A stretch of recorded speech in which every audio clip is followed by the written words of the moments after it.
again, when you're listening to the culture and the explanatory power of how they explain gender identity and how they look at being an American citizen and how they look at the administration of the COVID vaccine, these things have no explanatory power. They make no sense what's going on.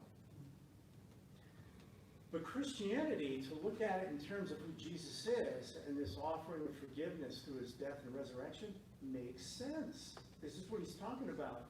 The power of the explanation of the Christian worldview absolutely makes sense. It's not something we hide in church and believe and we're afraid to tell people because it makes sense.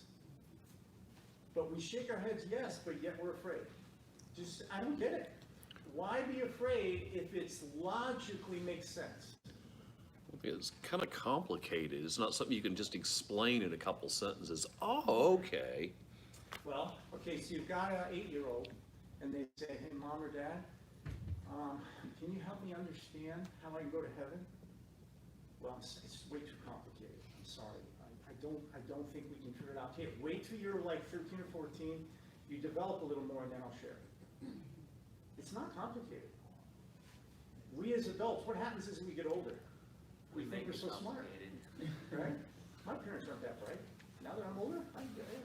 I guess I'm thinking, like, if you're going to go debate somebody like that that's totally against Christ, they're going to try to trip you up and come in. This is what we do.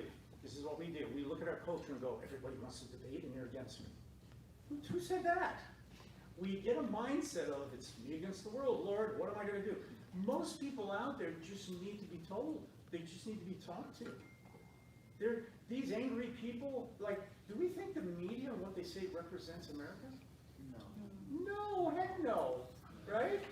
Most people out there, if they do want to have a quote-unquote debate, it's okay. You can look at them and just say, let me hear you again, what's your question? Or let me ask you a question. And it gets to the point, it's like, oh, okay. But we should not be afraid. It's not that complicated. And it makes sense.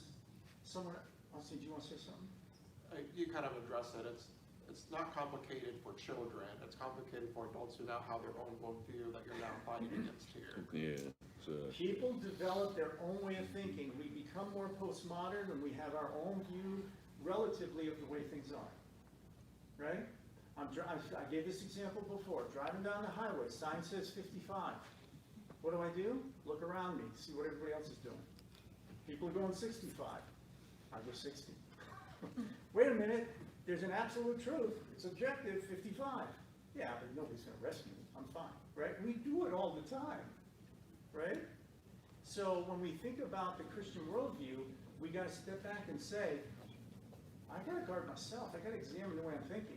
Am I allowing other people to influence how simple this is? Because it's simple. Well, what about the God of the Old Testament? He kills all the Canaanites. Look at how bad he is. Really? Where'd you get that from? Right? So, test people when they say things.